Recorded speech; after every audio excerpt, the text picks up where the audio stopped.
Welcome to our channel. నేను మీ లక్ష్మణ్. ప్రస్తుతం Hyderabad real estate market ఏ విధంగా ఉంది, ఈ స్టాగ్నేషన్ ఎంతకాలం, అసలు గ్రౌండ్ లెవెల్లో ఏం జరుగుతుంది, ఇందుకే మార్కెట్ పుంజుకునే అవకాశం ఉందా, ఇదే అంశంపై ప్రస్తుతం మనతో పాటు చర్చించడానికి ప్రముఖ రియల్ ఎస్టేట్ ఎక్స్పర్ట్ శ్రీకాంత్ గారు మనతో పాటు ఉన్నారు.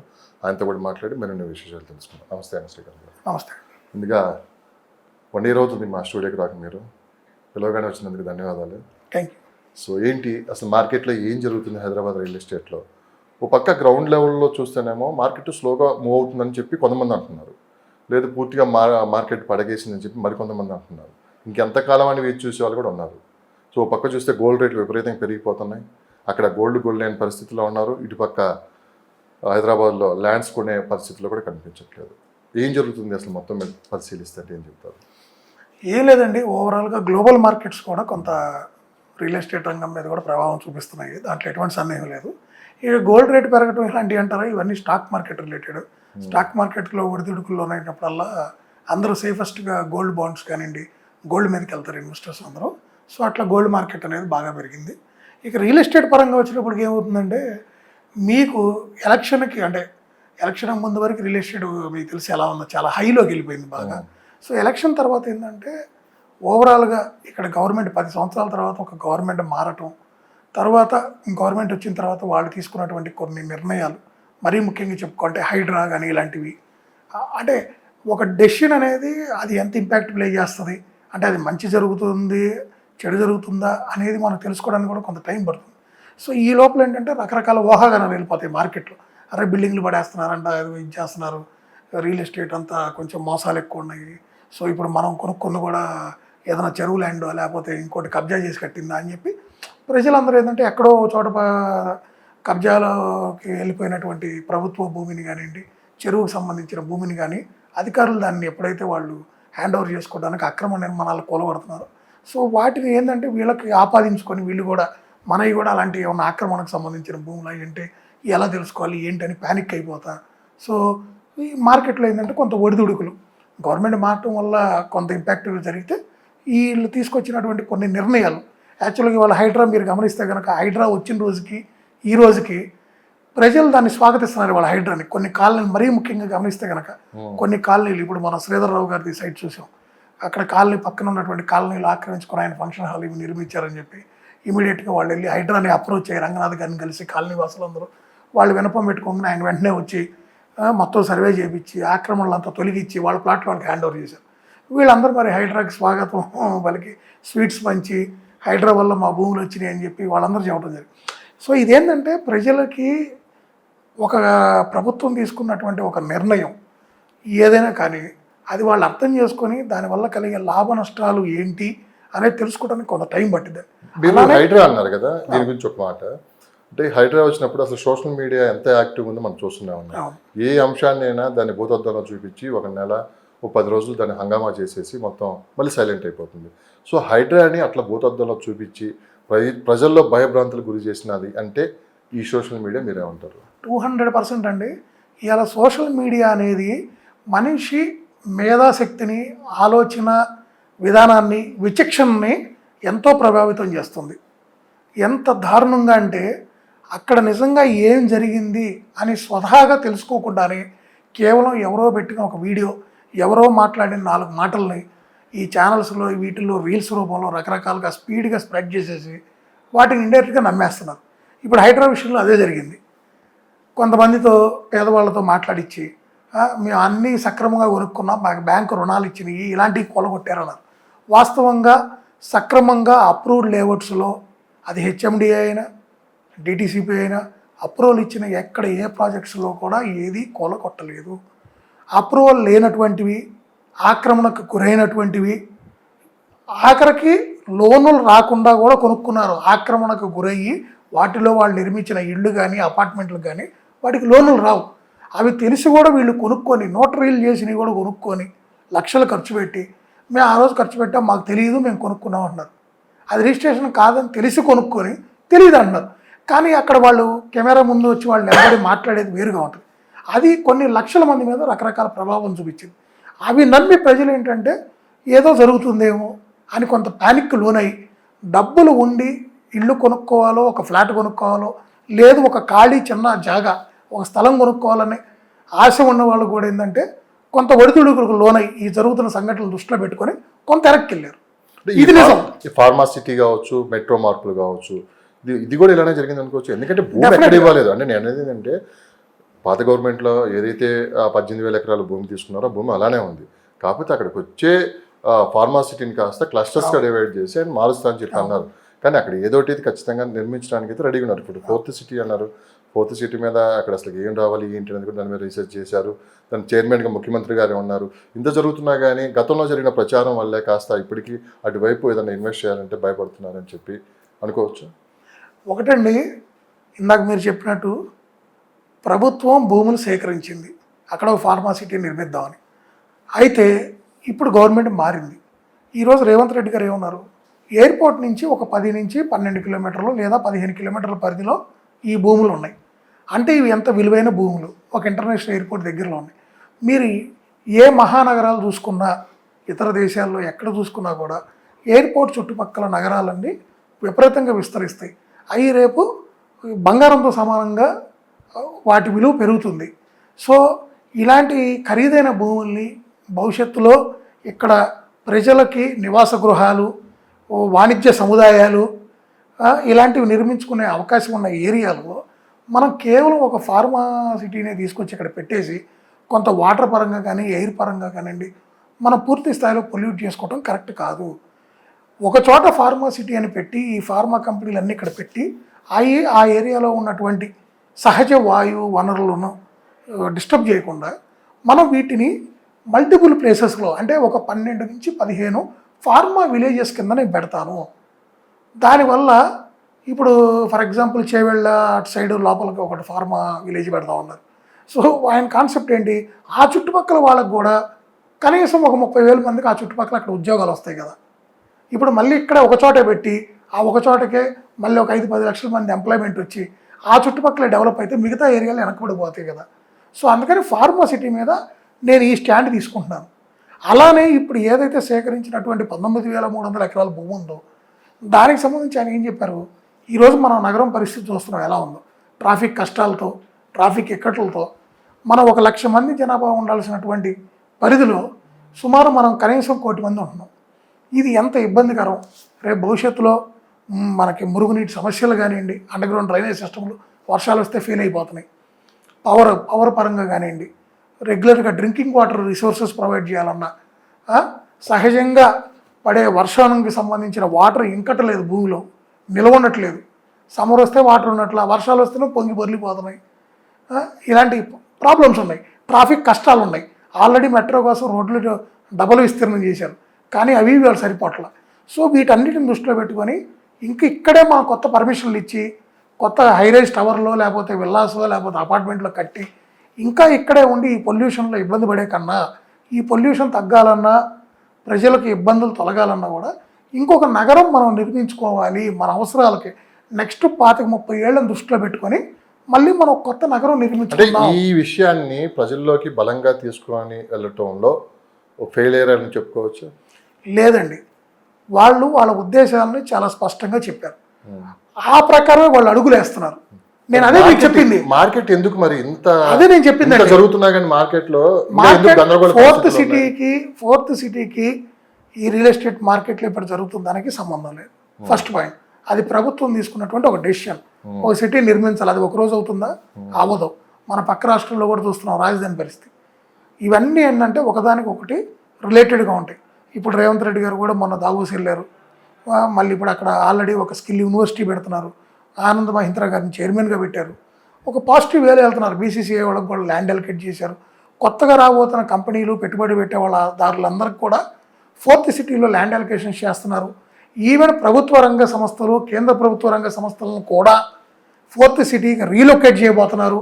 ఈ విధానపరమైనటువంటి నిర్ణయాలు తీసుకోవడానికి కొంత టైం పట్టినా ఖచ్చితంగా ఇవన్నీ అక్కడ తీసుకెళ్తానంటున్నారు. రెండోది మనం చూసాము, ఆల్రెడీ అవుటర్ రింగ్ రోడ్ని అటు రీజనల్ రింగ్ రోడ్ని కరెక్ట్ చేస్తూ కొత్తగా 330 అడుగుల రోడ్డును నిర్మిస్తున్నారు. అది కూడా 4th సిటీని కరెక్ట్ చేయడానికి. మధ్యలో మెట్రోకి కూడా వాళ్ళు దారి వదిలి ప్లాన్ చేస్తున్నారు. మెట్రో ఎక్స్పాన్షన్లో కూడా 4th సిటీని భాగం చేశారు. ఇది సైమల్టేనియస్గా జరుగుతుందండి. ఇది ప్రజలు అనుకున్నట్టు మనం అనుకున్నట్టు ఇవాళ చెప్పారు రేపు పొద్దున జరగాలంటే కాదండి, దానికి ఒక ప్రాసెస్ ఉంటుంది. ఇవాళ ఒక కంపెనీతో మనం ఎంఓఏ చేసుకుంటే రేపు వాళ్ళు అక్కడి నుంచి నిధులు తీసుకొచ్చి ఇక్కడ వీళ్ళ ప్రభుత్వం దగ్గర నుంచి భూమి తీసుకొని వాటిలో ఇవన్నీ ఎస్టాబ్లిష్ చేయాలంటే కొంత టైం పడుతుంది. రెండోది, ఇక్కడ రియల్ ఎస్టేట్ మార్కెట్ డౌన్ అయిందన్నారు. ఇక్కడ కదండి, మీకు through out the globe all the markets అన్ని చోట్ల కూడా మార్కెట్లు ఒడిదుడుకులు లోనవుతున్నాయి. కొత్తగా ఇప్పుడు ఆర్టిఫిషియల్ ఇంటెలిజెన్స్ రాబోతుంది. దాని మీద బేస్ అయ్యి కొత్త టెక్నాలజీ కోసం అన్ని కంపెనీస్ అప్డేట్ కోసం ఏం చేస్తున్నారు, కొత్త ఎంప్లాయ్మెంట్ తీసుకోవడానికి పాత వాళ్ళల్లో కూడా కొంతమంది ఎంప్లాయీస్కి ఉద్వాసం పలుకుతున్నారు. కొంత జాబ్స్ రిలేటెడ్ కూడా కొంత ప్రాబ్లమ్స్ అలాంటి ఇబ్బందులు కూడా జరుగుతున్నాయి, కొంతమంది ఉద్యోగాలు పోతారు. దాన్ని బట్టి కూడా కొంత ఐటీ ఎంప్లాయీస్ వీళ్ళందరూ ఏంటంటే కొత్త ఇన్వెస్ట్మెంట్స్ వీటి మీద ఏంటంటే 2 అడుగులు వెనక్కి వేస్తున్నారు. సో ఇక్కడ గవర్నమెంట్ మారటం, అలానే ఇంతకుముందు పక్క రాష్ట్రంలో గవర్నమెంట్ వాటికి సంబంధించి అక్కడ జరిగినటువంటి విధ్వంసాలన్నీ మనం చూసాం, పరిస్థితులు ఎలా ఉన్నాయి, అక్కడ ఎటువంటి ఉపాధి, ఎటువంటి వ్యాపార అవకాశాలు, శాండ్ కానివ్వండి ఏమీ లేవు, మీరు చూసారు లెక్కరగా. సో వాళ్ళందరూ కూడా మరి ఖాళీగా ఉండలేరు కదా, పక్క రాష్ట్రాలకు వచ్చి అది మన దగ్గరికి వచ్చారా, తమిళనాడు పోయారా, కర్ణాటక పోయారా, వాళ్ళ ఉపాధి కోసం వెళ్ళి వాళ్ళు ఏదో పని చేసుకోవాలి, మరి వాళ్ళ ఫ్యామిలీని కానీ వాళ్ళ అప్పులు కానీ ఇవన్నీ ఒక దారి చేసుకోవాలంటే వాళ్ళు కష్టపడాల్సిన తప్ప మార్గం లేదు. అలాంటి వాళ్ళు ఎంతోమంది వచ్చి ఇక్కడ పెట్టుబడులు పెట్టారు ఆ టైంలో. దానివల్ల ఏమైంది, రెట్టింపు పెట్టుబడులతో ఇక్కడ మార్కెట్లు పరిగెత్తినాయి. అసలు మార్కెట్ని డిసైడ్ చేసేది ఎవరు? రేట్లు పెంచాలన్నా మార్కెట్ ఒకటండి, ఒకళ్ళు పెంచితేనే మార్కెట్ పెరిగిద్ది అని కాదు. ఇప్పుడు నేను పెంచాను, నేను ఏదో కడతా, నాకు 10,000 అనగానే ఎవరు వచ్చి కొనరు. వాళ్ళ అవసరం ఉంటే కొంటారు. ఈ ఏరియాకి అది పెట్టగలను అంటే కొంటారు. అవసరం అనేది కూడా ఉండాలండి ఫస్ట్.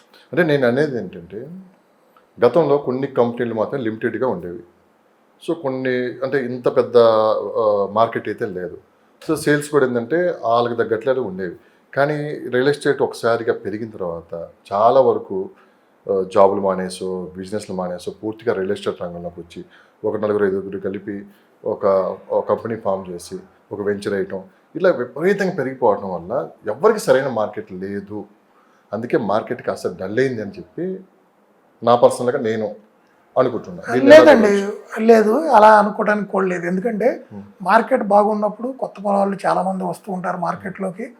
వాళ్ళు కూడా బిజినెస్ ఆపర్చునిటీ లాగా దాన్ని యూటిలైజ్ చేసుకోవాలి. రావడం తప్పలేదు, కానీ ఎవరికి సరైన బిజినెస్ లేకపోవడానికి కూడా అవగాహన లేని వాళ్ళు కూడా చాలా మంది వచ్చి వెంచర్లు వేసి, అవగాహన లేని వాళ్ళు రావటం వల్ల ఏమవుతుంది, వాళ్ళు విఫలం అవుతారు. అంటే ఒక ఏరియాలో వాళ్ళు విఫలం అవుతున్నారు. వాళ్ళు విఫలం అవ్వట్లేదు. ఎవరైతే వాళ్ళ దగ్గర కొనుక్కున్నారో వాళ్ళు నష్టపోతున్నారు. వీళ్ళని చూసి చాలామంది మిగతా వాళ్ళు భయపడుతున్నారు. అంటే ఒక మంచి కంపెనీ దగ్గరికి వెళ్ళి ఒక ప్లాటు ఇల్లు కొనాలన్నా కూడా డౌట్తో కొంచెం ఆగిపోతున్నారు. ఇది నిజమా కాదా? మీకు ఇక్కడ మళ్ళీ చెప్తున్నాను, ఇవాళ మంచి కంపెనీలు అనుకునేవి కూడా బోర్డులు తిప్పేసే కంపెనీలు చాలా ఉన్నాయి. ఇవాళ మంచిగా చెడా కాదండి, ఇక్కడ అనుభవం అనేది ఇంపార్టెంట్. రెండోది, ప్రజలు కూడా ఇవాళ ప్రతిదీ చాలా సున్నితంగా గమనిస్తున్నారు. ఇంతకుముందు ఏంటంటే హైదరాబాదు మహానగరం అయిపోయింది, ఎక్కడికో వెళ్ళిపోయింది, ఔటర్ రింగ్ రోడ్ దాకా పాకిపోయింది. మనం ముందు కొనుక్కోగలమో లేదో, ఇవి ఈ రేట్లు అందుబాటులో ఉంటాయో లేవో అని చెప్పి ఒక్కసారిగా ఏంటంటే మార్కెట్ బాగా ఫాస్ట్గా గ్రో అయింది. ఫాస్ట్గా గ్రో అవుతుంది కాబట్టి చాలామంది కొత్త ప్లేయర్స్ వచ్చారు. కొంతమంది మీరు అన్నట్టు ఐటీలో కూడా ఉద్యోగాలు వదిలేసి ఈ ఫీల్డ్లోకి రావటం, ఈ ఫీల్డ్లో కొంతమంది సక్సెస్ అయ్యి మంచి పొజిషన్కి వెళ్ళిన వాళ్ళు ఉన్నారు, ఫెయిల్ అయ్యి పక్కకి వెళ్ళిపోయిన వాళ్ళు కూడా ఉన్నారు. ఇప్పుడు అవకాశం ఉంది కాబట్టి వాళ్ళు రాగలిగారు. అవకాశము డిమాండ్ లేకపోతే వాళ్ళు వచ్చినా నిలబడలేరు. ఇది ఫస్ట్ పాయింట్. రెండోది, ఈరోజు మార్కెట్ అంటారా, మార్కెట్ ఎప్పుడు 365 రోజులు మార్కెట్ ఒకే విధంగా ఉండదండి. అలానే 5 సంవత్సరాలు మార్కెట్ ఒకలాగే ఉండదు. రియల్ ఎస్టేట్ రంగం అనేది ప్రతిరోజు ఒక నిత్యావసర వస్తువు లాంటిది కాదు. ఫస్ట్ గమనించాల్సింది, ఒక పాలు మన కూరగాయలలాగా రియల్ ఎస్టేట్కి సంబంధించిన ఒక ఫ్లాట్ అనేది మనం అనునిత్యం కొనం. మనం ఒక సేవింగ్స్ చేసుకొని ఒక 5 సంవత్సరాలకు 10 సంవత్సరాలకు ఒకసారి మనకు వస్తున్న డబ్బుల్లో మన ఖర్చులు, మన నిత్యావసరాలు, మన ఇంటి రెగ్యులర్ ఖర్చులు, మన అద్దెలు, మన పిల్లల ఫీజులు ఇవన్నీ పోయినాక మనం సేవింగ్స్ రూపంలో ఏదైతే దాచుకున్న డబ్బు ఉంటుందో, మన వ్యాపారం నుంచో మన జీతం నుంచో వచ్చే డబ్బులో మనం దాచుకున్న డబ్బుతో మనం ఇన్వెస్ట్మెంట్స్ చేస్తాం. సో అందుకని ఎప్పుడైనా రియల్ ఎస్టేట్ రంగంలో ఒకటే గుర్తుపెట్టుకోండి, ఇన్వెస్ట్మెంట్స్ అనేవి లాంగ్ టర్మ్ చేయాలి. స్థిర నివాసం, మనం ఉండటానికి కొనుక్కునే నివాసం అనేది చాలామందికి డ్రీమ్. అది నాకు సొంత ఇల్లు ఉందా, నాకు సొంత ఫ్లాట్ ఉందా, సొంత విల్లా ఉందా, సొంత కారు ఉందా, ఎట్లా అనుకుంటారు.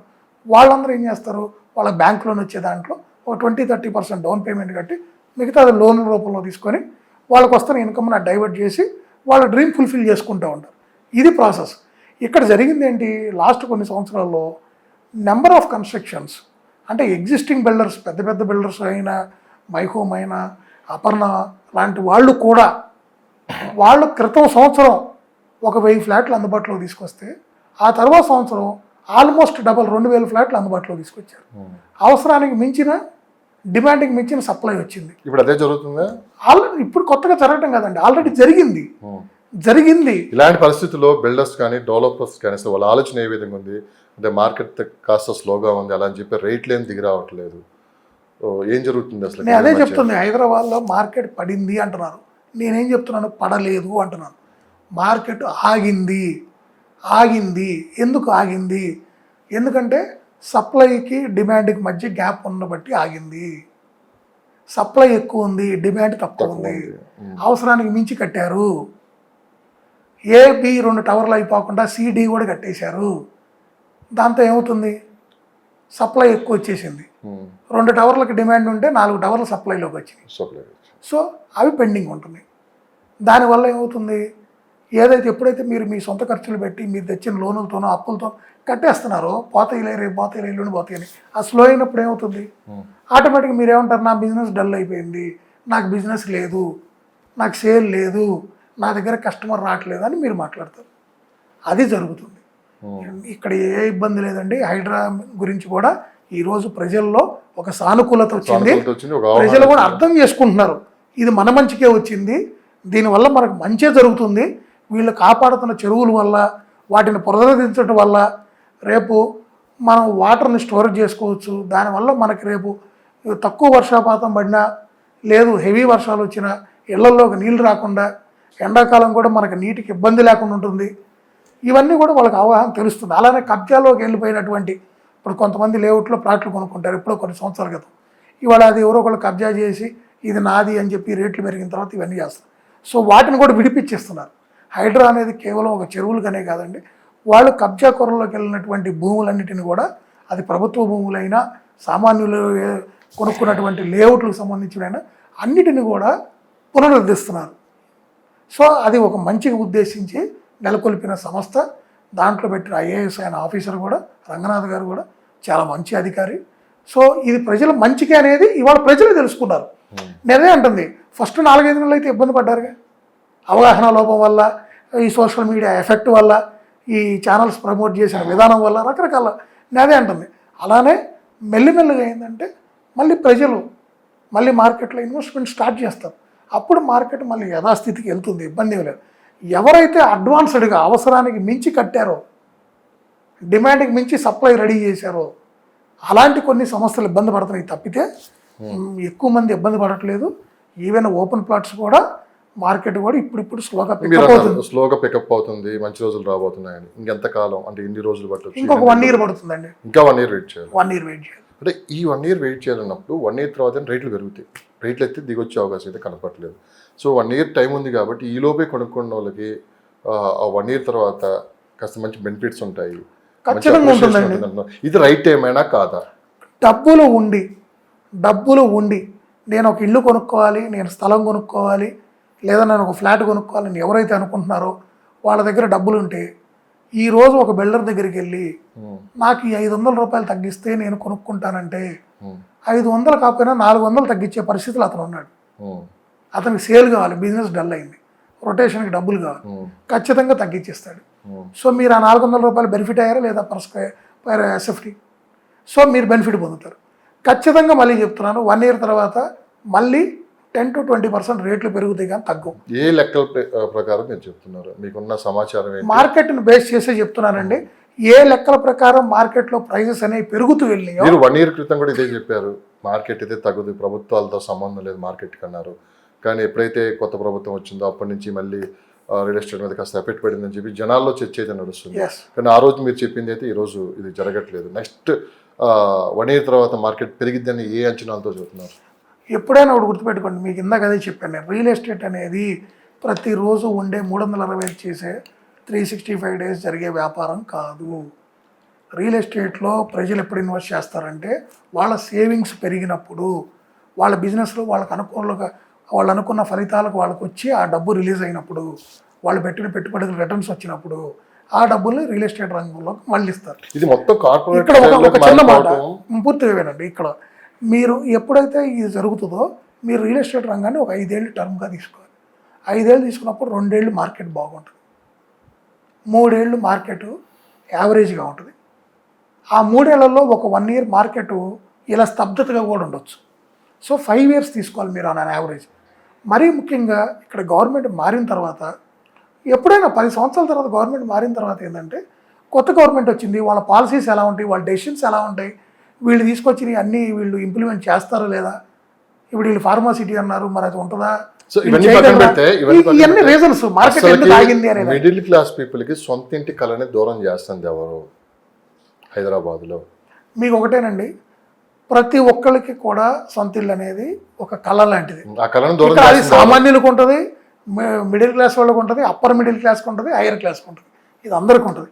కానీ ఇక్కడ హైదరాబాద్లో జరిగింది ఏంటంటే, మీరు బెంగళూరుని కనుక హైదరాబాద్ని కనుక కంపేర్ చేసుకుంటే హైదరాబాద్లో జరిగింది ఏంటంటే ఈ high rise gated communities luxury villas culture అనేది విపరీతంగా వెళ్ళిపోయింది. ప్రతి బిల్డర్ కూడా ఇలా చేసుకుంటే మార్కెట్ మనకు డబ్బు బాగా వస్తుంది, ఈ గేటెడ్ కమ్యూనిటీస్ ఇవన్నీ బాగా ఉన్నాయి, వీటికి డిమాండ్ ఎక్కువ ఉంటుంది, పెద్ద పెద్ద వాళ్ళు కూడా ఇవే ఎక్కువ చేస్తున్నారు ప్రాజెక్ట్స్, వీటిలో మనం ఒక 30-40% అమ్ముకున్నా కూడా మనం సేఫ్లో ఉంటాం, దీన్ని బాగా క్యాష్ చేసుకోవచ్చు మార్కెట్, ఇది కొత్త ట్రెండ్ అని చెప్పి దాంట్లోకి వెళ్ళారు. వీళ్ళందరూ అక్కడే ఈరోజు విఫలమై సఫర్ అవుతున్నారు.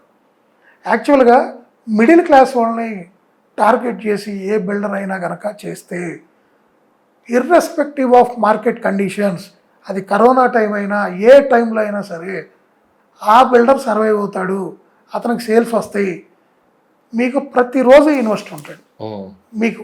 ఎందుకంటే మిడిల్ క్లాస్ వాళ్ళు ఈరోజు మీరు గమనిస్తే 50 లక్షల నుంచి 70 లక్షల బడ్జెట్లో వాళ్ళు ఫ్లాట్ కావాలని ఎదురు చూస్తున్నారు. కానీ ఈరోజు ఆ బడ్జెట్లో ఫ్లాట్ ఇచ్చేవాళ్ళు ఉన్నారా? లేరు, అందరు గేటెడ్ కమ్యూనిటీస్ అంటున్నారు. ఈరోజు మనకి ఒక 10,000 ఫ్లాట్లు అందుబాటులో ఉంటే వాటిల్లో సుమారు 6,000 నుంచి 7,000 ఫ్లాట్లు హై రైజ్ వాటిలోనే అవైలబుల్ ఉన్నాయి. ఇవన్నీ కూడా కోటి చిల్లరే, వీటి ధర అన్ని కోటి చిల్లరే. ఇక్కడ జరిగింది అదే, నేను అదే చెప్తుందండి.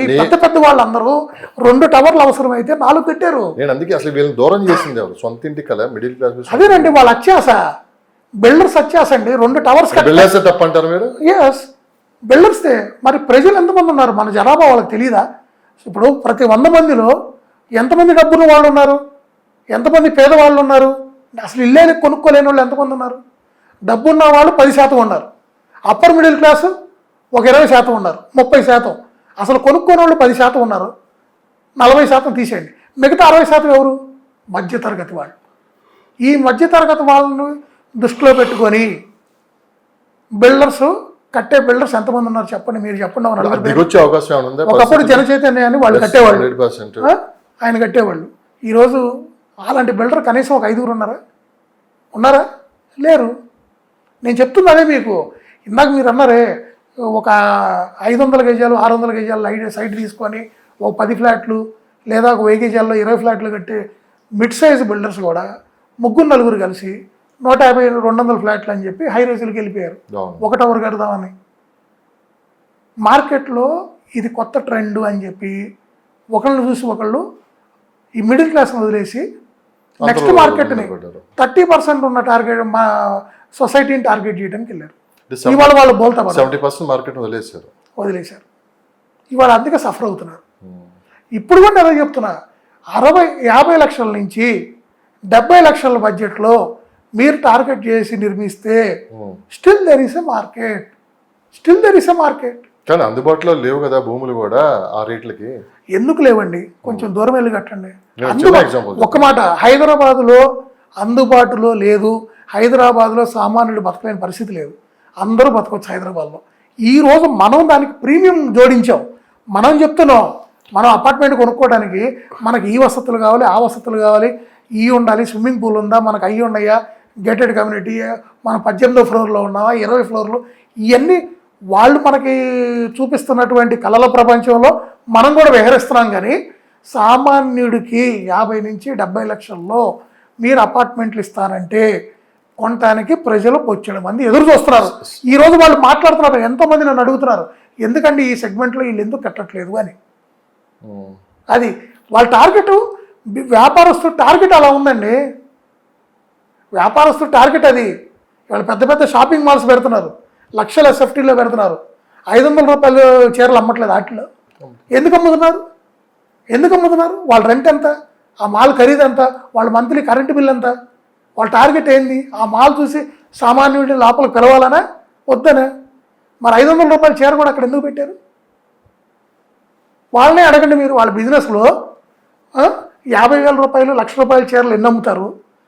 ఈ 500 నుంచి 5,000 రూపాయల లోపల ఎన్ని అమ్ముతారు అడగండి, వాళ్ళు ఏం చెప్తారు? అట్లనే ఇక్కడ కూడా ఏంది, మనం పూర్తి స్థాయిలో చిన్నవాళ్ళు కూడా ఏం చేశారు, చిన్న చిన్న బిల్డర్స్ కూడా 3-4 కలిసి సిండికేట్గా ఫామ్ అయ్యి హై రైజులు కడదామని వెళ్ళిపోతున్నారు. అదే అదే అక్కడికే వస్తున్నాను.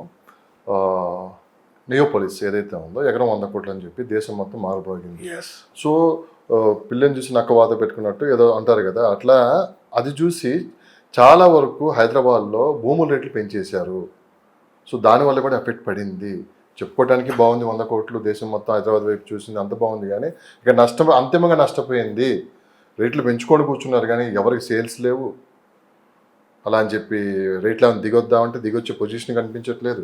ఇదంతా గందరగోళానికి కూడా కారణం అనుకోవచ్చు. నేను చెప్తుంది అదేనండి, కొంతమంది బిల్డర్స్ కలిసి వేలంపాటలో పార్టిసిపేట్ చేసి వాళ్ళకి నచ్చిన ధరలు వాళ్ళు పెట్టి అఫీషియల్గా డబ్బులు ప్రభుత్వానికి పే చేసి నియోపోలిస్లో ఎలకేషన్ తీసుకొని వాళ్ళు ఎంతైతే అక్కడ ఖర్చు పెట్టారో దానికి 2 వచ్చే విధంగా ఎస్ఎఫ్టీలు 15,000, 14,000, 13,000 పెట్టి ఇవాళ అమ్ముతున్నారు. రైట్. ఇవాళ వాళ్ళకి వచ్చే బయ్యర్ ఎవరుంటారు? ఆ రేంజ్లో పెట్టుకునేవాళ్ళు చాలా తక్కువ మంది ఉంటారు. 5% సో అందుకే ఏమైంది, మార్కెట్ స్లో అయింది, వాళ్ళకి వ్యాపారం లేదు. అలాంటి ఆ స్థాయిలో అంత డబ్బులు ఖర్చు పెట్టి కట్టే బిల్డర్కి నష్టం జరిగినా మనకు వచ్చే నష్టం లేదు. అక్కడ కొనుక్కున్నటువంటి బయ్యర్కి నష్టం వచ్చినా మనకు వచ్చిన నష్టం లేదు. ఎందుకంటే వాళ్ళు elite people, elite builder, elite people. వాళ్ళ వల్ల పేద మధ్యతరగతి వాడికి వచ్చే నష్టం లేదు, లాభం లేదు. ఓకే, నేను అడుగుతుంది ఒకటే, మధ్యతరగతి వాళ్ళకు ఉపయోగపడే విధంగా నిర్మించి నష్టపోయిన బిల్డర్ ఎవరన్నా ఉన్నారా? 50 నుంచి 70 లక్షలు లేదా 80 లక్షలు లేదు 90 లక్షల బడ్జెట్లో అపార్ట్మెంట్లు కట్టి నేను అమ్ముకోలేకపోతున్నాను, నాకు ఇబ్బందిగా ఉంది, నాకు సేల్స్ లేవు, నా దగ్గరకి కొనుగోలుదారు రావట్లేదనే పరిస్థితి ఉందా?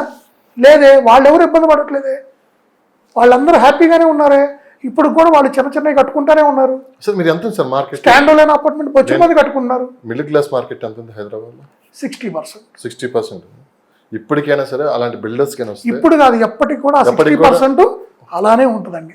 ఆ మార్కెట్ అలానే నడుస్తూనే ఉంటుంది. కానీ బిల్డర్సే రావట్లేదు. ఆ సెగ్మెంట్లో బిల్డర్స్ వెళ్ళట్లేదు.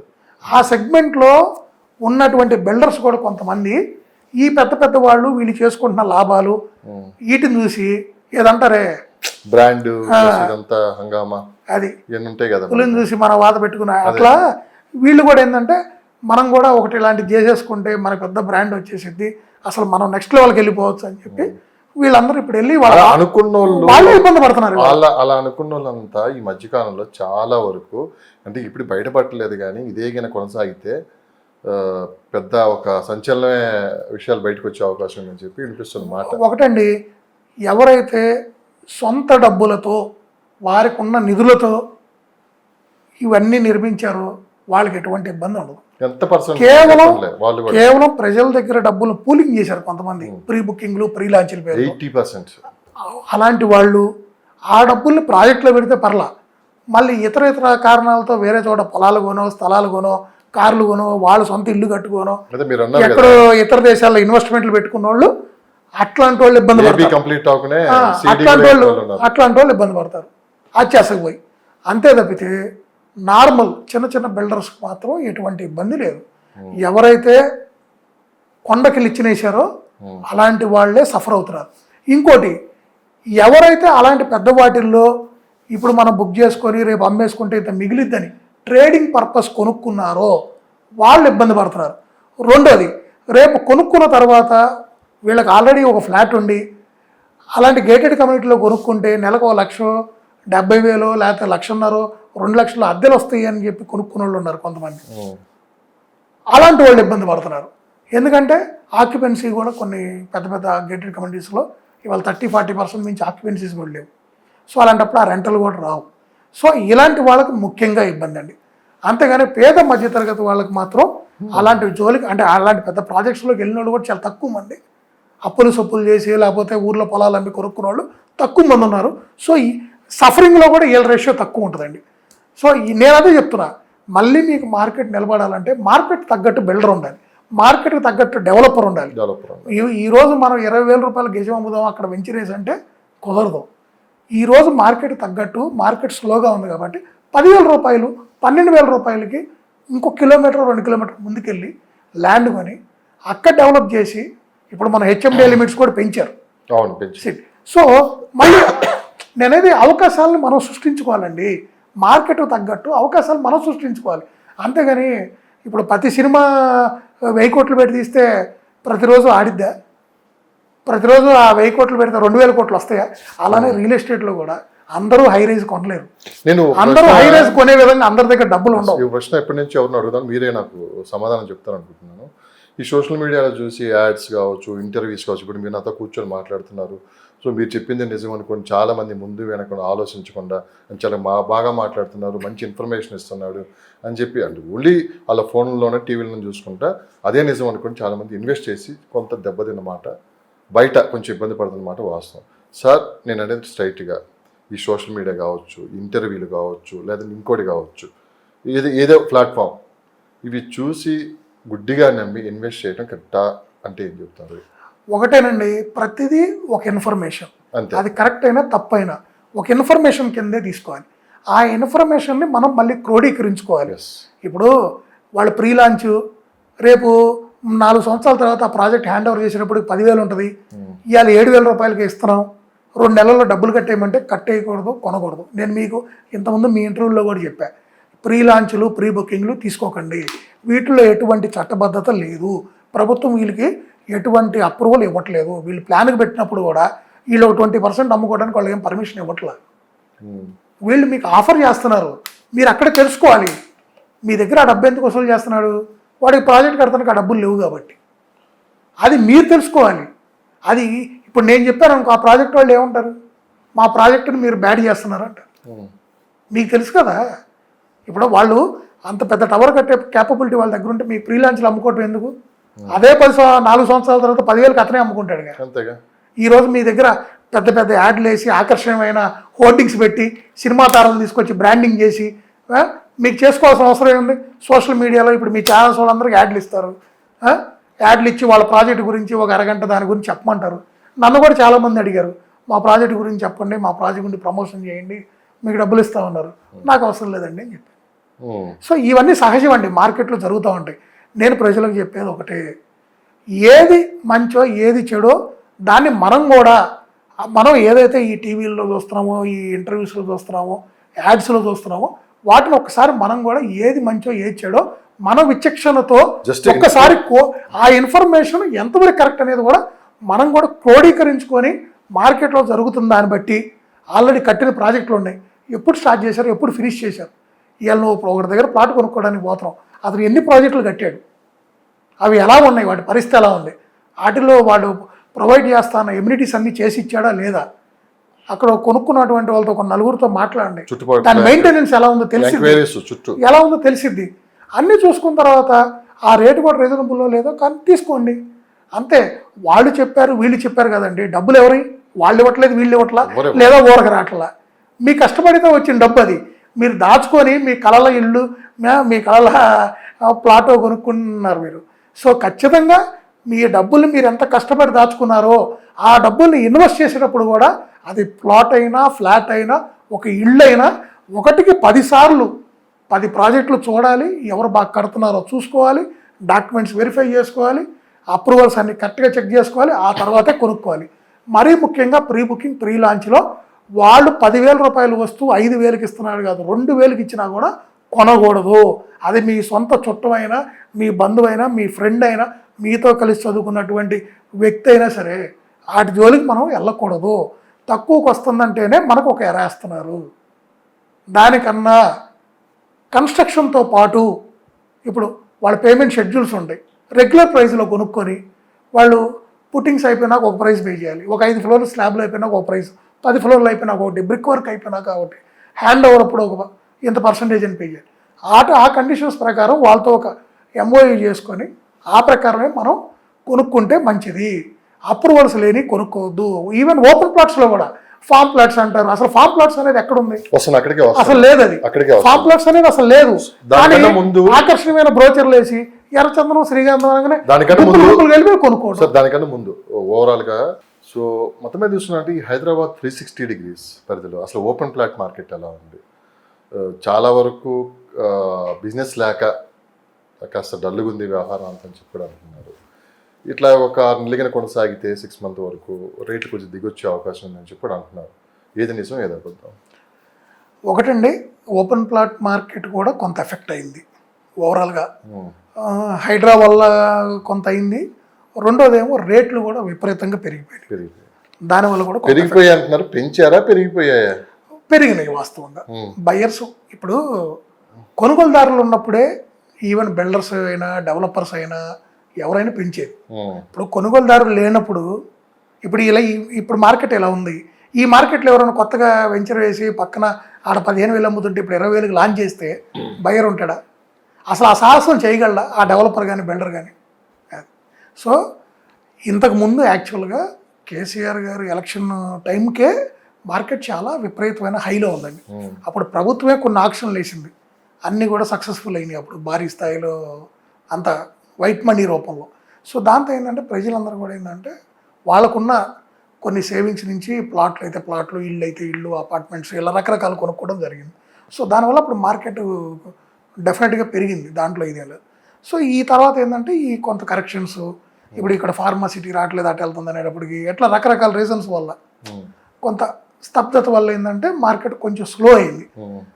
కానీ కంపేర్డ్ విత్ ఇందాక మనం మాట్లాడుకున్నటువంటి హై రైజులు, ఈ విల్లా మార్కెట్, వీటితో కంపేర్ చేసుకుంటే బెటర్గా ఉంది. అంతేగాని రెగ్యులర్గా గమనిస్తే, రెగ్యులర్ ఓపెన్ ప్లాట్స్ సేల్స్ ఈ గమనిస్తే మాత్రం అది మార్కెట్ తగ్గింది. ఇప్పటికీ ఇన్వెస్ట్ చేయాలంటే వెస్ట్ మార్కెట్ అయినా బెస్ట్, నో ప్రాబ్లం. ఇప్పుడు ఇలాంటి టైంలో కొనుక్కోవాలండి ఎప్పుడైనా. వెస్ట్ మార్కెట్ అయినా ఇంకా ఏమన్నా కొత్తగా విస్తరించే ప్రాంతాలు ఏమైనా ఉన్నాయా? లేదండి, మీకు ఇప్పుడు సౌత్ బాగానే ఉంది మార్కెట్, ఫ్యూచర్ ఎక్కువ అటే ఉంటుంది, ఎందుకంటే 4th సిటీ కూడా అటే వస్తుంది. సో నేను అదే చెప్తుంది మీకు, ఆల్రెడీ ఇప్పుడు అటు సంగారెడ్డి వరకు కూడా హై రేట్లు వెళ్ళిపోయినాయి, 35,000-40,000 దాకా వెళ్ళిపోయినాయి. సో అటు కొంచెం స్టాగ్నెంట్ అయింది మార్కెట్. సౌత్ బాగుంటుంది డెఫినెట్గా, ఎటువంటి సందేహం లేదు దాంట్లో. హైవేలు కూడా పెద్దగా అవుతున్నాయి, 4th సిటీ రావడం కానివ్వండి, గవర్నమెంట్ సంబంధించిన కార్యాలయాలు కూడా అటు మారుస్తానంటున్నారు. కొత్త కొత్త కంపెనీస్ అన్నిటికీ కూడా నెక్స్ట్ అట్టే ల్యాండ్స్ వేస్తున్నారు, ఆ 330 ఫీట్ రోడ్లు వేస్తున్నారు, అన్నీ అంటే మార్పు చేర్పులు జరుగుతున్నాయి కాబట్టి భవిష్యత్తు అటు బాగుంటుంది. ఇంక మీరు వెస్ట్ అంటే ఆల్రెడీ మీరు గమనించారు, ఆల్రెడీ ఎప్పటి నుంచో అది బీభత్సమైన హైలో ఉంది.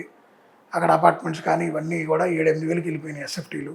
సో ఓవరాల్గా కనుక చూసుకుంటే ఓపెన్ ప్లాట్స్ మార్కెట్ మాత్రం ఇప్పుడు ఈ టైంలో ఎవరైనా కొనుక్కోగలిగితే, డబ్బులుండి కొనుక్కోవాలని అనుకున్న వాళ్ళకి నా సజెషన్ అయితే ఒకటి, outer ring road, regional ring రోడ్ని బేస్ చేసుకొని కొనుక్కుంటే కనుక ఫ్యూచర్లో వాళ్ళు చాలా మంచి రిటర్న్స్ చూడవచ్చు. సో దాదాపు మీకు మార్కెట్లో 22 years ఎక్స్పీరియన్స్ ఉంది.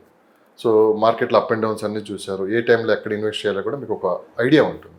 సో సరిగ్గా మనకి 2025కి వచ్చేలాక కాస్త ఒడిదుడుగులు మనం చూస్తున్నాం, ఎందుకన్నా మనం ఇక్కడే చూసాం. బట్ ఏంటంటే ఇప్పుడు స్పీడ్ అందుకున్న మార్కెట్ ఒకసారిగా డల్ అయ్యాక కాస్త గందరగోళంలో ఉంది. ఈ టైంలో ఇన్వెస్ట్ చేసుకున్న వాటికి మంచి ప్రాఫిట్స్ ఉంటాయి రాబోయే 2-3 సంవత్సరాలు అని మీరే చెప్పారు. ఈ టైంలో ఓపెన్ ప్లాట్ కొనాలా, లేకుంటే ఫ్లాట్ కొనాలా, విల్లా కొనాలంటే మీరు ఏం చెప్తారు? మీరు ఇచ్చే సలహా ఏంటి? సో మంచి అప్రిషియేషన్ రావాలంటే ఏది బెస్ట్? లో సెగ్మెంట్లో ఏది కొనుక్కున్నా కూడా అప్రిషియేషన్ వస్తుందండి, దాంట్లో డౌట్ లేదు. రెండోది మీకు ఇంత ముందే చెప్పాను, ఇంతకన్నా మార్కెట్లో ఒడిదుడుకులు చాలా చూసాం. ఇప్పుడు మార్కెట్ ఆగింది అంతే. 2 రాష్ట్రాలుగా విడిపోయినప్పుడు పరిస్థితి ఎలా ఉందో మీకు తెలుసు, జీరో. అంతకన్నా మనం చూడలేము, జీరో. అంతకన్నా వరస్ట్ స్టేజ్ మీరు ఎప్పుడూ చూడలేరు. Okay, so corona bad phase. Corona తర్వాత మీరు గమనిస్తే through out the world market అనూహ్యంగా పెరిగింది ఒక హైదరాబాద్లోనే. సో మన మార్కెట్, నేను మీకు అదే చెప్తుంది, ఇప్పుడు ఈ చిన్న వీటి వల్ల ఈ 1 సంవత్సరం 2 సంవత్సరాలు మార్కెట్ స్లో అవటం అనేది అసలు మనకు నథింగ్ అండి. ఎన్నో హర్డిల్స్ దాటే ఈ స్టేజ్కి వచ్చింది తెలంగాణ. సో ఇక్కడ హైదరాబాద్ మార్కెట్ అనేది ఇది జస్ట్ ఒక స్పీడ్ బ్రేకర్ లాంటిది అంతే. వాళ్ళు వెళ్తున్న ఫాస్ట్ పేస్లో ఒక చిన్న స్పీడ్ బ్రేకర్ అంతే. సో మార్కెట్ మళ్ళీ యథామావులుగా పికప్ అయింది, బ్రహ్మాండంగా ఉంటుంది. నేను అదే చెప్తున్నా, ఎవరైనా ఇన్వెస్ట్ చేయాలనుకున్న వాళ్ళు నేను ఒకటే చెప్పేది ఏంటంటే, లో సెగ్మెంట్ కొనుక్కుంటే, అంటే ఇప్పుడు ప్లాట్స్ ఉన్నాయి ఒక 5 నుంచి 10,000 రూపాయల బడ్జెట్లో కొంచెం దూరం వెళ్ళైనా ఒక అప్రూవ్డ్ ప్రాజెక్ట్స్, ఒక డిటీసీపీ, హెచ్ఎండిఏ ఇలాంటి ప్రాజెక్ట్స్లో కొనుక్కుంటే ఇప్పుడు అవుటర్ రింగ్ రోడ్ అయిపోయింది. అందరూ అనొచ్చు నాకు ఈ అవుటర్ రింగ్ రోడ్ పరిసరాలు ఆడొస్తుంది, రీజనల్ రింగ్ రోడ్ వస్తుంది. Regional ring road, outer ring road మధ్యలో కొనుక్కోండి, డెఫినెట్గా ఫ్యూచర్ బాగుంటుంది. మీరు ఓపెన్ ప్లాట్ కొనుక్కునేది ఎందుకు? ఫ్యూచర్ కోసం కొనుక్కుంటున్నారు. 5 నుంచి 10 ఏళ్ళు ఒక ఇన్వెస్ట్మెంట్ కోసం కొనుక్కుంటున్నారు. మీ పిల్లల చదువులు కావచ్చు, వాళ్ళ భవిష్యత్తు అవ్వచ్చు, పెళ్ళిళ్ళు కావచ్చు, లేదా మీ రిటైర్మెంటు, లేదా మీ ఓల్డ్ ఏజ్ టైంలో అక్కడ సెటిల్ అవ్వడానికి కావచ్చు, ఇలా వేరియస్ రీజన్స్తో మీరు కొనుక్కుంటారు. సో ఇలాంటివి ప్లాన్ చేసుకోవాలి. అలానే అపార్ట్మెంట్స్ అయినా సరే, విల్లాలైనా, మిడ్ సెగ్మెంట్లో ఉన్న ప్రాజెక్ట్స్ కొంచెం దూరం వెళ్ళైనా అలాంటి ప్రాజెక్ట్స్ మంచి బిల్డర్స్ దగ్గర కొనుక్కోండి. ఏదో అందరూ నియోపోలిస్ దగ్గరే ఉండాలి, ఆ చుట్టుపక్కలే కొనుక్కోవాలంటే దానికి తగ్గట్టే రేట్లు ఉంటాయి. అవి మనకి ఎప్పటికీ అందుబాటులో ఉండవు. అవి మళ్ళీ మార్కెట్ నేను ఇవాళ 10,000కి పెట్టుకున్నాను, అది 12 ఎప్పుడైద్ది, 15,000 ఎక్కువ ఎప్పుడైద్ది అడుగు అని మనం ఎదురు చూడటం, ఆశించడం కూడా కరెక్ట్ కాదు. లో సెగ్మెంటు మన దగ్గర ఏదైతే ఉందో ఆ డబ్బుతో ఈరోజు అంటే కొండకి ఇచ్చినేసినట్టు కాకుండా మనకు అవసరానికి తగ్గట్టు మనకు అందుబాటులో ఉన్నది కొనుక్కుంటే మాత్రం హైదరాబాద్లో ఈ రోజు కాదు ఏ రోజుకైనా ఇక్కడ పెట్టిన ఇన్వెస్ట్మెంట్ అనేది మంచి రిటర్న్స్ ఇస్తుంది, దాంట్లో ఎటువంటి సందేహం లేదు. రైట్ అండి. అంటే ఓపెన్ ప్లాట్ మార్కెట్ గురించి కూడా మాట్లాడారు. ఫామ్ ల్యాండ్స్ కూడా గత 2 years బ్యాక్ చూసుకున్నా అంటే ఒక్కసారిగా ఈ ఓపెన్ ప్లాట్ మార్కెట్ కూడా దాటిపోయింది. ఒకసారిగా ఫామ్ ల్యాండ్కి విపరీతమైన డిమాండ్ వచ్చింది. ఇంకా లాస్ట్ 1.5 year నుంచి చూసుకున్నాం అంటే అసలు ఫామ్ ల్యాండ్ అనే మాట వినిపించట్లేదు. అసలు ఏం జరుగుతుంది? ఫామ్ ల్యాండ్స్ అసలు కొనొచ్చా?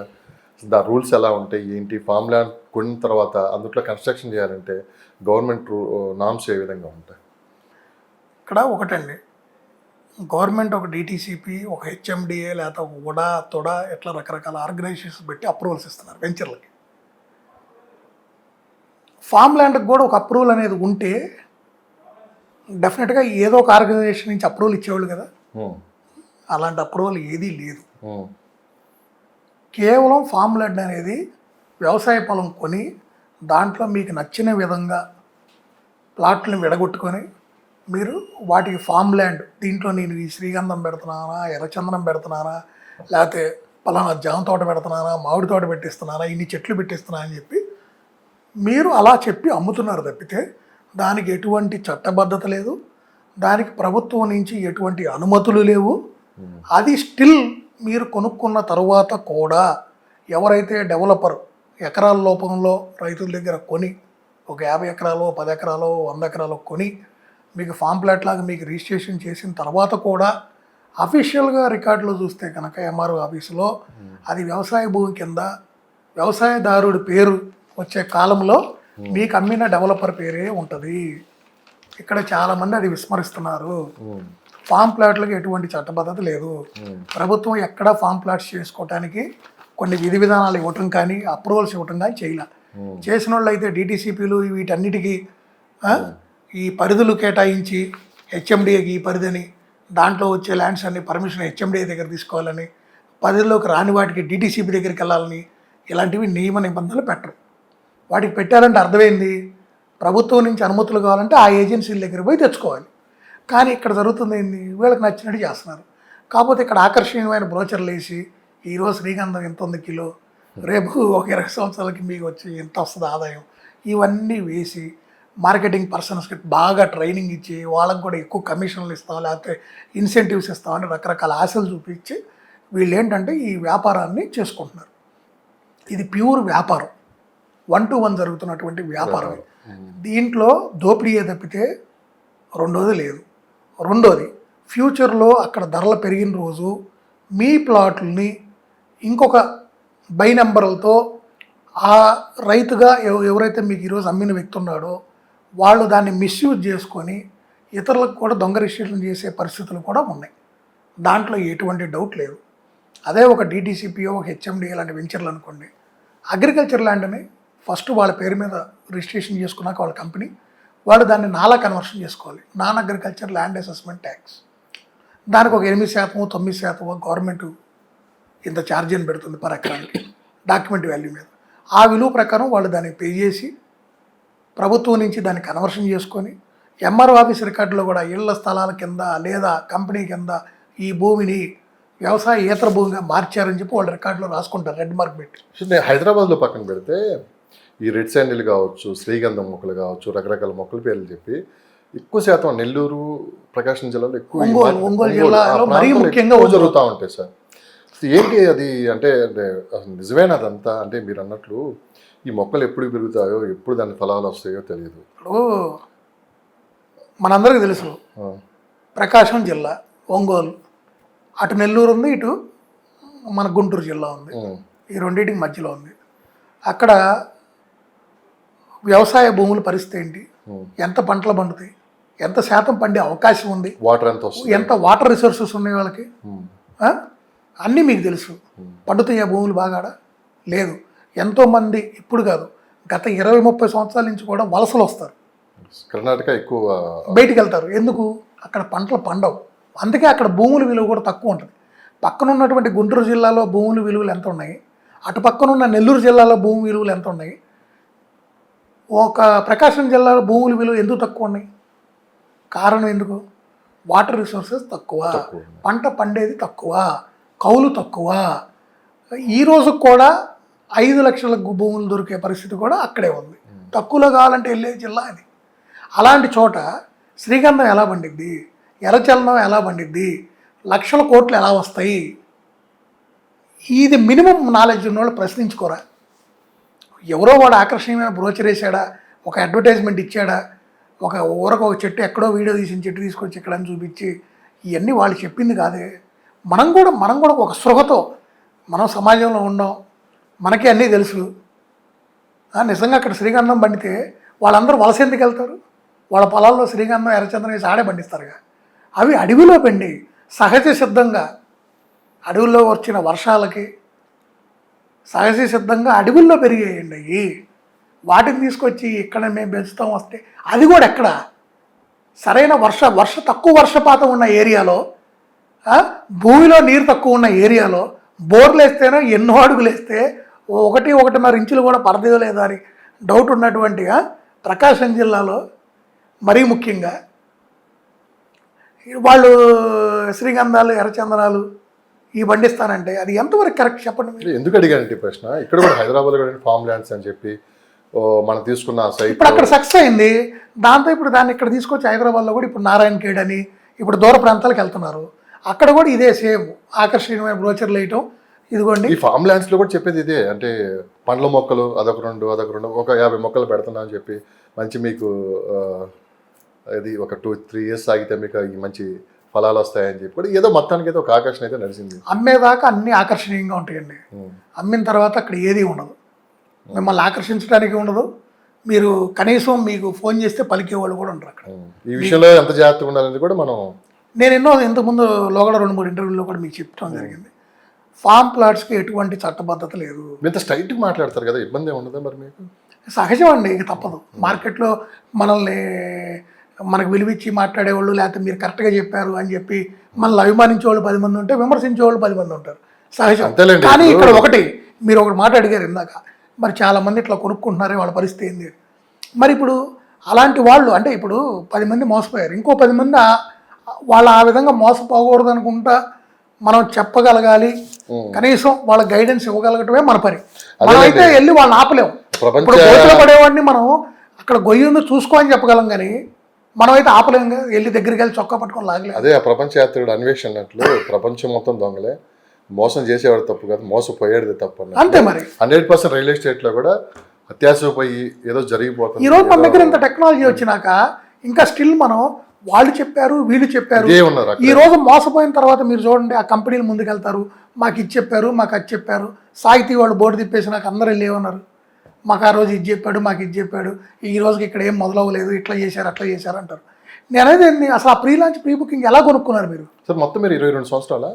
అవునండి. ఇదే రియల్ ఎస్టేట్లో ఈ 22 సంవత్సరాల్లో చాలా కంపెనీస్ బోర్డు తిప్పేశాయి, మీకు తెలుసు, పేర్లు వద్దు ఇప్పుడు. బోర్డు తిప్పేసాయి, కోర్టు చుట్టూ తిరుగుతూనే ఉన్నారు. ఇప్పటికీ ఎవరికైనా నిజంగా న్యాయం జరిగిన వాళ్ళు ఒకరు చూపిస్తారు? అంటే ఇట్స్ మెయిన్ కేసు మీకు 99% కేసెస్లో న్యాయం జరగటం అనేది కళ. మళ్ళీ డబ్బులు వెనక్కి రావటం అనేది, వన్స్ ఒకసారి డబ్బులు ఇవ్వటమే కానీ మళ్ళీ వెనక్కి తీసుకోవటం అనేది అది 99% జరగదండి. ఒక్కసారి మనం ఇన్వెస్ట్మెంట్ చేసే తప్పు కింద చేసామంటే అవి వెనక్కి రావటం అనేది అంత ఈజీ కాదు. ఇరుక్కోవటం ఈజీ అండి, బయటపడటమే కష్టం. మిగతా ఎక్కడి నుంచి మనం పడవచ్చు కానీ రియల్ ఎస్టేట్ లేదు, మనం ఏం చేయలేము. ఎందుకంటే ఒక ప్రీ బుకింగ్ మీకు ఏముంది చట్టబద్ధత? ఏమి జస్ట్ ఒక ఎంఓఏ మీ ఇద్దరు రాసుకున్నారు, వాళ్ళ జస్ట్ వాళ్ళ కంపెనీలో ఉన్నట్టు లెటర్ హెడ్ మీద వాటి మీద వీటి మీద చేసిస్తారు, మీరు డబ్బులు ఇస్తున్నారు. వీటిలో ఎక్కువ వైట్ తక్కువ ఉంటుంది, క్యాష్ పార్ట్ మీరు అన్నది కూడా కరెక్టే. వైట్ తక్కువ ఉంటుంది, క్యాష్ పార్ట్ ఎక్కువ. మీరు 1.5 పెట్టుకున్నారు, ఒక 20 లక్షలు 30 లక్షలు వైట్ ఉంటుంది, మిగతాది క్యాష్. దాన్ని మీరు క్వశ్చన్ చేయడానికి ఏముంది రైట్? రెండోది, ప్రభుత్వం ఎక్కడ అనుమతి ఇచ్చిందా ప్రీ బుకింగ్ ప్రీ లాంచ్ చేయడానికి? వాళ్ళకి లేదు. సో మీరు కొన్నారు, మీరు వెళ్ళి వాళ్ళు ఏమైనా ఫైట్ చేస్తారు? అది ఇద్దరు వ్యక్తుల మధ్య జరిగిన ట్రాన్సాక్షన్. అదే ఒక 100 కోట్ల దాకా కలెక్ట్ చేస్తారు, అవసరం అయితే 10 కోట్లు ఖర్చు పెట్టేసుకుంటారు. వాళ్ళ నిజాయితీ మీద డిపెండ్ అయింది ఆ ప్రాజెక్ట్ పూర్తవటం. ఆ డెవలపర్ బిల్డర్ నిజాయితీ మీద డిపెండ్ అయింది. ఈ ప్రాజెక్ట్ పూర్తయిద్దా, ఈ ప్రాజెక్టు బోర్డు తిప్పేద్దాం. అది భవిష్యత్తులో ఎట్లాంటి బయటపడే అవకాశం ఉందా? అవకాశం అదే చెప్తుంది మళ్ళీ. ఆ డెవలపర్ బిల్డరు బుద్ధి వచ్చి లేదు, వాళ్ళ నిధుల్ని ఈ కేసు పెట్టినప్పుడు పోలీసులు కానీ అటు ప్రభుత్వం కానీ కొంత రికవరీ చేయగలిగితే వాటిని బేస్ చేసుకొని తలా 10 రూపాయలు ఏదైనా ఇవ్వటం కానీ అలా జరగవచ్చు తప్పితే 99% అయితే అంత ఈజీ కాదండి. వాళ్ళ డబ్బులు ఇతర ఖాతాల్లోకి మళ్ళీ ఇచ్చేసి దేశాలు కూడా దాటిచ్చేస్తుంది ఈరోజు. అవును. ఇప్పుడు వీళ్ళు ఒకటి అనుకుంటారండి, ఇప్పుడు సాహితీ దాంట్లో కూడా మీకు ఆ రోజు తెలిసే ఉండదు ఏం జరిగిందో. వాళ్ళు ఆ రోజు 2700, 3000 రూపాయలు, 3500 వచ్చిన కాడికి పిండుకున్నట్టు రకరకాల రేట్లకు ఇచ్చేసాడు. తర్వాత ఏమైంది, 1 సంవత్సరంకే కరోనా వచ్చింది. కరోనా తర్వాత ఏమైంది, స్టీలు సిమెంట్ ఏంది అన్నీ పెరిగిపోయినాయి, కన్స్ట్రక్షన్ కాస్ట్ ఏంది, ఆఖరికి లేబర్ కాస్ట్ ఏంది, ప్రతిదీ పెరిగిపోయింది. అతనికి ఆ ప్రాజెక్టు వైబిలిటీ కాదు, అంటే కట్టితే కూడా అతనికి నష్టం వస్తుంది. అలానే ఎవరు డబ్బులు వాళ్ళకి వెనక్కియడానికి ఏమో ఆ డబ్బులు అతను ఖర్చు పెట్టేసుకున్నాడు తన సొంత అవసరాల కోసం.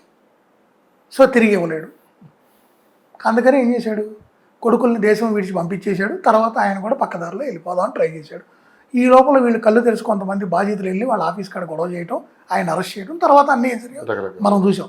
నేను అదే చెప్తుంది, ఈ ప్రీ బుకింగ్ ప్రీ లాంచ్లో ఏంటంటే ముందు వాళ్ళకి కొంత నిధుల కోసం వాళ్ళు మనకు ఒక ఎర్రలా వేస్తారు. సో ఎంతమంది అదృష్టవంతులు ఉన్నారు ఆ ఎర్రలో పడకుండా, ఎంతమంది దురదృష్టవంతులు ఆ ఎర్రగా పడతారని మనం చెప్పలేము. అది so pre launch pre booking అనేది ఇతను మంచోడే, ఇతను 10 ప్రాజెక్టులు కట్టాడు నమ్మొచ్చా, లేకపోతే ఇతను మా ఇంటి పక్కనే ఉంటాడు కొత్త ప్రాజెక్ట్ కడుతున్నాడు నమ్మొచ్చా, లేదా ఇతను మా సొంత బంధువే దూర బంధువే అందుకని నమ్మి నేను కొన్నాను ఇప్పుడు ఏం చేయాలి కాదు. అసలు ప్రీ బుకింగ్ ప్రీ లాంచ్కి ప్రభుత్వం అనుమతి లేదు కదా, లేనప్పుడు మనం కొనకూడదు. మనం ప్రభుత్వం అనుమతి ఉందనుకోండి, కనీసం వాళ్ళకి ఏదన్నా సపరేట్గా ఒక అనుమతి ఇచ్చారనుకుందాం 20% అమ్ముకోవడానికి, అప్పుడు ప్రభుత్వం మనకి ఏదో ఒక సహాయం చేసింది. ప్రభుత్వం మనకి జవాబుదారీతనంగా ఉంటుంది రికవరీ చేయడంలో కానీ, కోర్టులో మన తరపున ప్రభుత్వం కూడా హాజరవుతారు. ఈరోజు మనం ప్రభుత్వం వ్యతిరేకంగా మనం ఓ పని చేసి, ఇప్పుడు ప్రభుత్వం అనుమతులు లేని వాటిలో మనం కొనుక్కోవడం, చెరువులు కబ్జా చేసేవాడు అక్కడ ఒక అపార్ట్మెంట్ కడితే దాంట్లో కొనుక్కోవడం, ఈ ఫామ్ ప్లాట్స్ అని ఇలాంటివి కొనుక్కొని రేపు ప్రభుత్వం దగ్గర పోయి మేము నాశనం అయిపోయాం, మేము అన్యాయం అయిపోయాం, వీళ్ళకి ఇన్ని కోట్లు కట్టాం, ఇదిగో ఈ కాగితం చూడండి అది చూడండి అంటే వీటిల్లో ఏదైనా ప్రభుత్వం ప్రోత్సహించిందా? అందుకే బయర్లో కూడా కాస్త మార్పు కనపడుతుంది. రెడీ టు మూవ్ అపార్ట్మెంట్స్ కాదు, రెడీ టు మూవ్ ఇంకా రావాలండి, ఇంకా రావాలి. ఇప్పటికి మారింది ఒక 2%. ఈ రోజు కూడా చాలా ప్రాజెక్ట్స్ నిన్నగాక మొన్న కూడా పేపర్లో ఫ్రంట్ పేజ్ యాడ్లు ఇచ్చి ప్రీ బుకింగ్ ప్రీ లాంచ్ ఈరోజు ఈ ప్రైస్ అని చెప్పి ఆకర్షణీయమైన ప్రకటనలు ఇస్తున్నారు. ఒక్క 2 నెలలు ప్రజలు స్పందించకుండా ఉంటే 3వ నెల నుంచి ఇలాంటి ప్రాజెక్టులు రావు, ఇలాంటి ప్రకటనలు రావు, ఈ బిజినెస్ జరగదు. ఈ రోజుకి కూడా 5 ఫ్లోర్లకు అనుమతి తీసుకొని 6వ ఫ్లోర్ అనుమతి లేకుండా కడుతున్న అపార్ట్మెంట్లు లేవా హైదరాబాద్లో? కడుతున్నారు. ఏ ఉద్దేశంతో కడుతున్నారు? ఎవరు కొంటారని కడుతున్నారు? లోన్ రాదని తెలిసాటికి లోన్ ఇప్పలేరు, డబ్బులు పెట్టి కొనాలి. మరి ఆ డబ్బులు పెట్టుకునే బయ్యర్ ఉన్నాడు వస్తాడు అన్న నమ్మకంతోనే కదా అతను అది కడుతుంది. నేను అదే చెప్తుంది, మనం కొనకపోతే వాళ్ళు కట్టరు. వాడు తప్పు చేశాడని ఆ తప్పుడు దాన్ని మనం కొని రేపు మనం ఇబ్బంది పడుతున్నాం. రేపు దాన్ని కూలొచ్చడానికి ప్రభుత్వం వస్తే అదేంటి మాకు తెలియదే అంటారు. మీకు అది లోన్ రాదని చెప్పి అతను అమ్ముతున్నాడు. లోన్ రాదు కాబట్టి మీకు కింద దానికన్నా అది 10 లక్షలు తక్కువకి ఇస్తున్నాడు. ఇవన్నీ తెలిసే మీరు అది కొనుక్కున్నారు. నోటరీ ప్లాట్స్ కూడా కొనుక్కుంటున్నారు ఎంతోమంది. మెయిన్ సిటీలో కొనుక్కుంటున్నారు, బయట కొనుక్కుంటున్నారు. ఈ రోజుకు కూడా రోజుకు కొన్ని వందల నోటరీలు జరుగుతున్నాయి. ఎందుకు జరుగుతున్నాయి? ఎందుకు కొంటున్నారు ప్రజలు? కనీసం రిజిస్ట్రేషన్ కూడా లేదా దానికి. నోటి మాటతో రాసుకునే కాగితం అది. దానికి ఎటువంటి విలువ లేదు కోర్టుకి వెళ్ళినా కూడా. మరి ఎందుకు కొంటున్నారు మీరు? ఆశ. నేను అదే చెప్తుంది. మీరు ఆశకు పోయి మీ కష్టాన్ని మీకు తెలియకుండా మీరే ఇంకొకరి చేతిలో పెడుతున్నారు. తరువాత అతను నన్ను దోచుకున్నాడు అంటున్నారు. అదే డబ్బులు ఇచ్చి కష్టాన్ని కొనుక్కున్నట్లు. ఎస్, రూపాయి ఖర్చు ఎక్కువైనా అవసరమైతే మీరు కొనుక్కోవాలనుకున్న దాన్ని వాయిదా వేసుకోండి. 2025లో కొనుక్కోకపోతే 2026లో కొనుక్కోండి. కానీ మంచిది కొనుక్కోండి. 500 గజాలు ఫామ్ ప్లాట్ కొనుక్కునే బదులు 300 గజాలు డిటీసీపీ హెచ్ఎండిఏ లేఅవుట్లో ప్లాట్ కొనుక్కోండి. పెద్దదానికి వెళ్ళి అనుమతులు లేని దాంట్లో కొనుక్కొని రేపనే రోజు దానికి ఎటువంటి ఇది లేకుండా మీరు మీ పిల్లలు వాళ్ళ భవిష్యత్తు కోసమే కొంటున్నారు. అందరూ సఫర్ అయ్యే కన్నా అన్ని అనుమతులు ఉన్న దాంట్లో చిన్నది కొనుక్కున్నా కూడా రేపు దాని విలువ అనుమతులు లేని దానికి అనుమతులు ఉన్నదానికి విలువ ఎంత ఉంటుందో మీకు తెలుసు కదా. రూపాయికి 2 రూపాయలకి ఉన్న తేడా ఉంటుంది. సో అనుమతులు ఉన్నాయి కొనుక్కోండి. అప్పుడు ప్రభుత్వం అనుమతులు ఇస్తుంది కాబట్టి ఎక్కడన్నా ఏ రోజు సమస్య వచ్చినా కూడా మన ప్రభుత్వాన్ని కూడా ప్రశ్నించవచ్చు. సో మరొక ప్రశ్న అండి. సో మొత్తం మీద ఎన్ఆర్ఐ ఆలోచన ఏ విధంగా ఉంది అంటే అక్కడ ట్రంప్ తీసుకున్న నిర్ణయాలు కూడా కాస్త హైదరాబాద్ రియల్ ఎస్టేట్ మీద ఎఫెక్ట్ చూపించింది. ఎవరు అవునన్నా కాదన్నా కానీ ఎన్ఆర్ఐ మార్కెట్ అతిపెద్ద మార్కెట్ ఏదైనా ఉన్నదంటే హైదరాబాద్ మార్కెట్. దాంతోపాటు హైదరాబాద్ మీద ఇంకొక ఎఫెక్ట్ ఏంటంటే అమరావతి ఎఫెక్ట్ కూడా కాస్త చూపిస్తుంది అని చెప్పి కూడా అన్నారు. మొత్తం ఈ గందరగోళ పరిస్థితులన్నిటికీ ఇదే కారణం. సో ఇది త్వరలోనే తొలగిపోయే అవకాశం ఉంది, ఒక క్లారిటీ వచ్చే అవకాశం ఉందని చెప్పి కూడా చాలామంది బలంగా నమ్ముతున్నారు. అటు ఎన్ఆర్ఐలు కావచ్చు, వీళ్ళు కావచ్చు. సో దీని గురించి మీరు ఏం చెప్తారు? ఖచ్చితంగా అండి.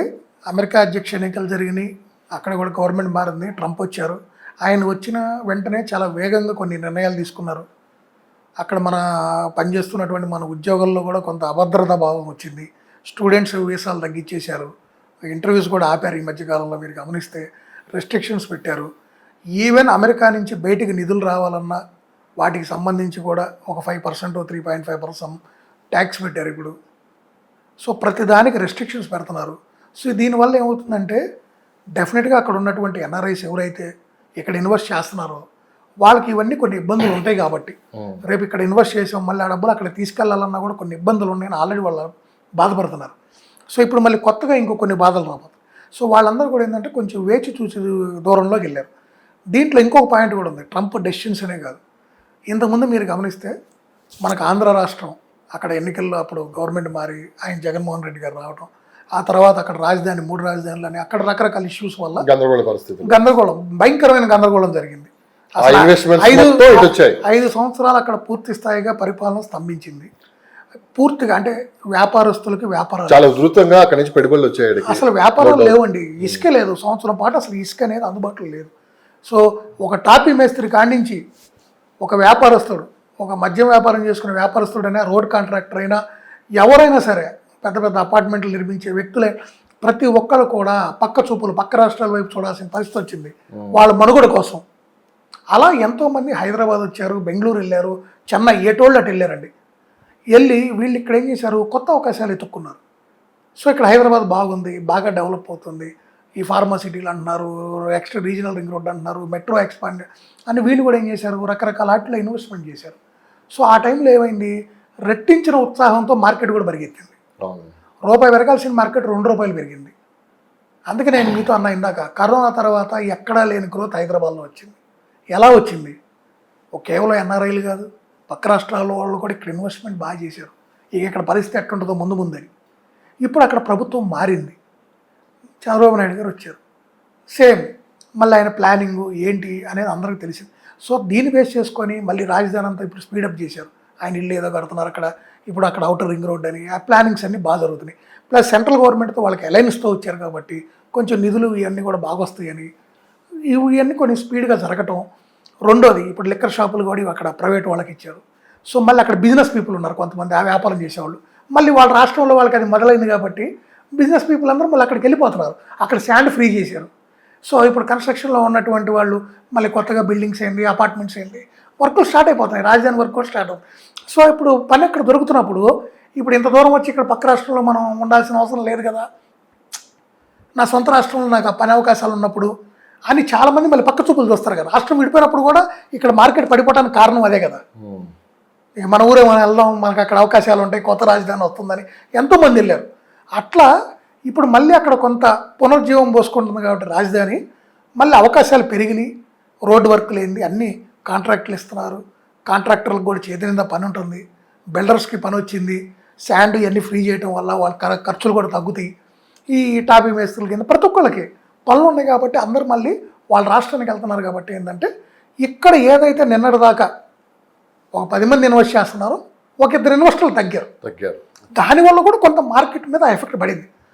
ముఖ్యంగా ఎన్ఆర్ఐస్ నేను చెప్పే కదా, వాళ్ళు ఏంటంటే మార్కెట్ని జాగ్రత్తగా గమనిస్తూ ఉంటారు. అది ఏ మార్కెట్, స్టాక్ మార్కెట్ ఏదైనా ఫస్ట్ ఎలక్ట్ అయ్యేది వాళ్ళే. వాళ్ళు తొందరపడి నిర్ణయాలు తీసుకోరు, ఆవేశపడరు. ఏదో 4 రోజులు పోయినా కొనుక్కుందాం, రూపాయి పెరిగితే పెరిగింది. సో వాళ్ళు ఏంటంటే ఇన్వెస్ట్మెంట్స్ని హోల్డ్ చేశారు. సో డెఫినెట్గా మళ్ళీ కొంచెం క్లారిటీ రాగానే, ఇప్పుడు ట్రంప్ వచ్చి కూడా 2-3 నెలలు అయింది, కొంచెం పోతే ఇక అన్నీ స్టెబిలైజ్ అవుతాయి, క్లారిటీ వస్తుంది.